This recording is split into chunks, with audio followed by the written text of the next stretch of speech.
bem-vindos. Hoje a gente mergulha numa história que parece um drama familiar, sabe? Mas que aconteceu no meio do deserto e quase implodiu a liderança de Israel. Tá tudo lá em Números, capítulo 12. Exato. E a briga não é com o exército inimigo, que seria o esperado. A crise é interna, é entre irmãos. O que costuma ser bem mais complicado, né? Muito mais. E para a gente entender o que estava por trás dessa treta toda, a gente está aqui com o apoio de duas bíblias de estudo ótimas, a Holman e a Nova Almeida Atualizada. Elas trazem umas notas bem interessantes para a gente explorar as camadas do texto. Pois é.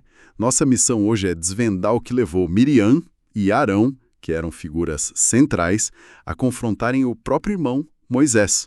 O que realmente estava em jogo ali? É um ponto de virada fascinante, porque a ameaça vem de dentro do círculo de confiança mais íntimo. Geralmente, nesses relatos, o perigo é externo. Verdade. Aqui a crise é de identidade, de autoridade e acontece no topo da liderança.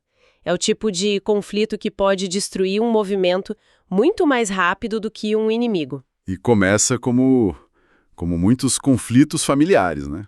Com uma crítica que parece ser sobre uma coisa pequena. Super pessoal. O texto diz que Miriam e Arão começam a falar contra Moisés por causa da mulher cuxita que ele havia tomado.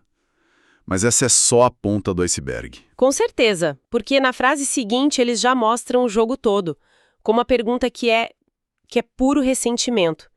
Por acaso o Senhor falou somente por meio de Moisés? Não falou também por nosso meio?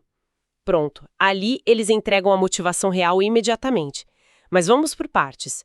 Primeiro, essa mulher cuxita. Isso. Quem era ela? Então, as fontes explicam que o termo cuxita se refere a alguém da região de Cuxi, antiga Núbia, que hoje seria a Etiópia ou o Sudão. Ok. E existe um debate que as notas apontam sobre quem ela era.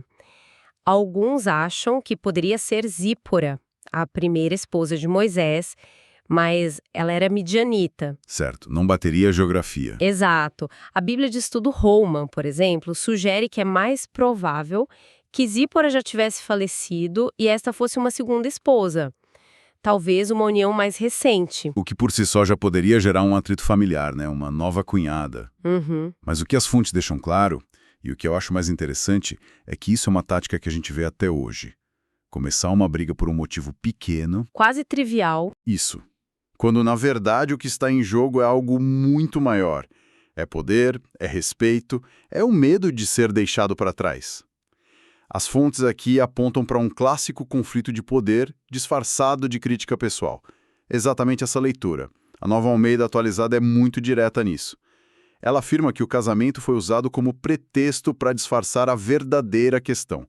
Uma disputa por autoridade. Faz todo sentido. Se o problema fosse o casamento em si, a queixa teria sido sobre a origem dela, sobre alguma lei. Mas eles não fazem isso. Eles usam a vida pessoal de Moisés como uma alavanca. Uma desculpa para questionar a posição pública e espiritual dele. Exatamente. Isso faz todo sentido, como você disse. Porque Miriam e Arão não eram pessoas quaisquer no acampamento. Eles tinham papéis de liderança muito bem definidos. Sim, Miriam é chamada de profetisa em outros lugares. Uma figura de enorme respeito. E Arão era o sumo sacerdote, o líder religioso máximo. Eles se viam provavelmente como um trio de líderes. Mas pelo visto sentiam que Moisés estava se tornando o único porta-voz de Deus. E eles estavam sendo deixados de lado. O ciúme batendo forte. Precisamente. O que eles desafiam não é uma decisão de Moisés, mas a singularidade da sua posição. Eles estão dizendo, nós também temos uma conexão com Deus. Nós também recebemos revelações. É a ambição falando mais alto. Parece que sim. E é nesse ponto da história que o narrador faz uma pausa e insere uma descrição de Moisés que é a chave para entender tudo o que acontece a seguir. Sim, o famoso versículo 3. Moisés era um homem muito humilde, mais do que qualquer outro que havia na face da terra. E a primeira reação ao ler o humilde, ou manso em outras traduções, pode ser pensar em fraqueza. Em alguém passivo que não sabe se impor. Mas essa é uma leitura muito superficial do termo, né? A nota da Bíblia NAA é muito útil aqui, porque explica que a palavra hebraica original, anave, é muito mais rica.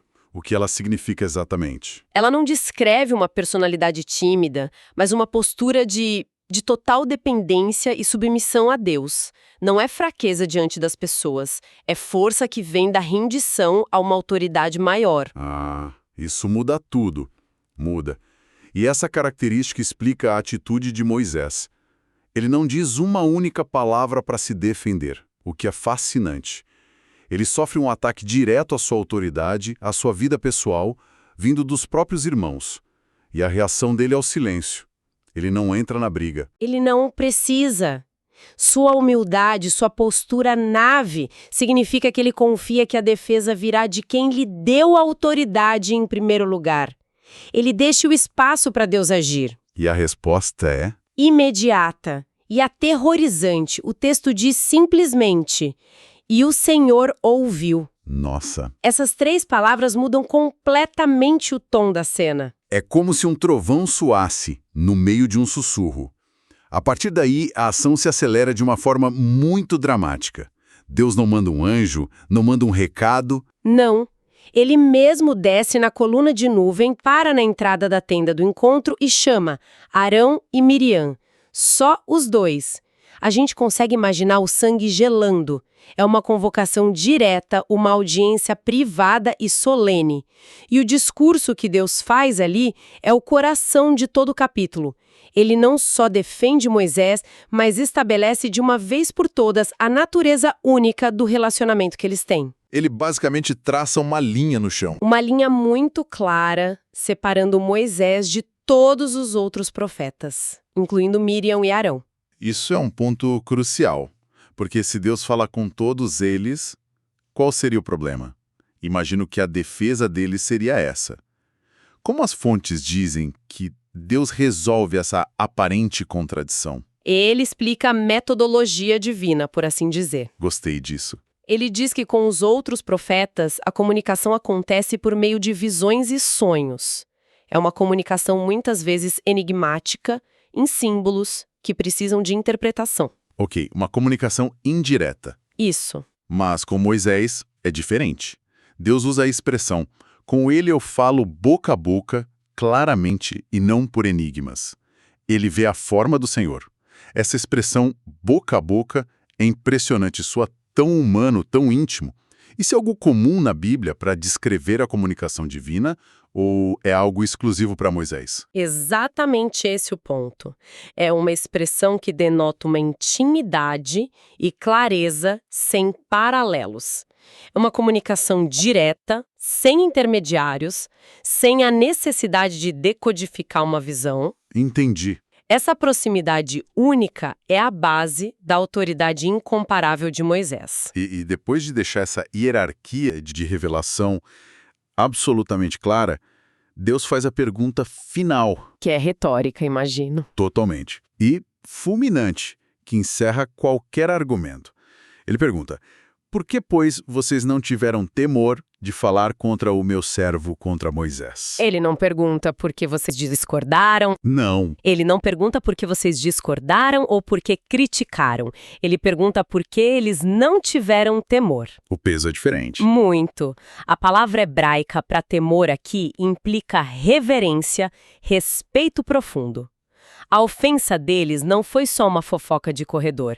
Foi um ato de desrespeito contra o canal de comunicação escolhido pelo próprio Deus. E a consequência desse ato é tão imediata quanto a resposta de Deus. Imediata e visível. Assim que a nuvem se retira, o texto diz: "E eis que Miriam estava leprosa, branca como a neve." A punição não é uma doença qualquer. É algo público e com um peso simbólico enorme. Exatamente. A Bíblia Roman observa que, no contexto de Levítico, a lepra não era apenas uma questão de saúde. Era um sinal visível de impureza ritual. A pessoa se tornava impura. Isso, e precisava ser isolada de toda a comunidade. A rebelião interna dela, a mancha na atitude dela, se manifesta como uma impureza externa. Para que todos vejam, A punição corresponde perfeitamente ao pecado. E a reação de Arão nesse momento é impressionante.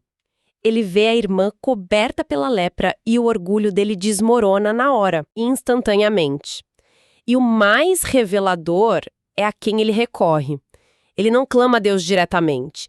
Ele se vira para Moisés, o homem que ele acabou de tentar rebaixar, e suplica: "Ah, meu Senhor, não lance sobre nós esse pecado que cometemos loucamente." É uma capitulação completa. Ao pedir a intercessão de Moisés, Arão está, na prática, validando tudo que Deus acabou de dizer. Sim, ele reconhece a posição do irmão. Ele reconhece a posição superior de Moisés e entende que o acesso direto a Deus, que eles tanto cobiçaram, pertence de fato ao irmão. Ele admite a loucura do ato deles e vê a consequência terrível na irmã. Ele a descreve como um morto, né? E isso, alguém já sem vida. É desesperador. E Moisés, depois de tudo isso, ele poderia ter dito bem feito. Ou pelo menos ter ficado em silêncio e deixado a justiça divina seguir seu curso. Mas a reação dele é o oposto disso. Demonstração prática daquela característica, Nave. A humildade e a submissão a Deus se traduzem em compaixão pelos outros, mesmo por aqueles que o atacaram. Ele não hesita. Nenhum segundo. Ele clama a Deus imediatamente por Miriam, com uma das orações mais curtas e poderosas da Bíblia. Ó Deus, rogo-te que a cures. Só isso. É direto, urgente e cheio de misericórdia. Ele usa sua posição única não para se exaltar, mas para interceder. Mas a história não termina com uma cura mágica e instantânea. Deus ouve a oração, mas a resposta dele equilibra justiça e misericórdia. Ele não aperta um botão de desfazer. Não, ele usa o momento para ensinar uma última lição. Ele responde a Moisés com uma analogia culturalmente muito forte. Qual é a analogia? Se o pai dela lhe tivesse cuspido no rosto, não ficaria ela envergonhada 7 dias? Cuspir no rosto era um ato de extremo desprezo e desonra na cultura da época. Ah, claro. Se uma desonra, vinda de uma autoridade humana, como um pai, exigia um período de vergonha e isolamento social, quanto mais uma ofensa cometida contra a autoridade suprema de Deus. Entendi. Então a punição precisava ser cumprida, pelo menos em parte, para que a lição fosse aprendida e a ordem restaurada. Exatamente. O veredito é que Miriam deveria ser encerrada 7 dias fora do arraial. Isso servia a múltiplos propósitos. Era um período de purificação ritual, uma consequência pública para a rebelião. E um tempo para ela e toda a comunidade refletirem sobre a gravidade do que aconteceu. Isso. Mas a história tem um detalhe final, no último versículo, que é absolutamente extraordinário. Que é o fato de que o povo não partiu até que Miriam fosse recolhida. Isso é fácil de passar batido. Mas quando a gente para pensar, é uma declaração muito forte. É impressionante. Pense no que isso significa na prática. Toda a logística de uma nação em movimento, milhões de pessoas, rebanhos, a busca por água e comida, a segurança do acampamento. Tudo para por uma pessoa. Exato. Isso mostra, por um lado, a gravidade do pecado dela, que foi capaz de travar o avanço de todo o povo. A rebelião de um líder afeta a todos. Uhum. Mas, por outro lado, mostra que a comunidade não a descartou. Ela não foi abandonada à própria sorte. A restauração dela era uma condição necessária para que a jornada continuasse. Uau! Isso muda a perspectiva. Não é só sobre punição, é sobre a necessidade de cura para que o corpo todo possa seguir saudável. Isso mesmo. A comunidade inteira, de certa forma, participa do processo de disciplina e espera pela restauração. Exato. A jornada só pode ser retomada quando a líder que falhou é reintegrada. É uma imagem poderosa de que, às vezes, o grupo todo precisa esperar pelo indivíduo que tropeçou. E que a restauração é um assunto comunitário, não apenas individual. Sem dúvida. Então, o que tudo isso significa no final? Essa análise nos mostra uma história intensa sobre como o ciúme e a ambição podem se disfarçar de críticas pessoais. Uhum. Mostra a natureza da verdadeira liderança, segundo esse texto, que não está na autoafirmação, mas na humildade e na intimidade com o divino. E revela como a resolução de conflitos internos, especialmente na liderança, tem consequências que afetam a todos. O que é fascinante aqui é o contraste entre a comunicação humana e a divina no relato.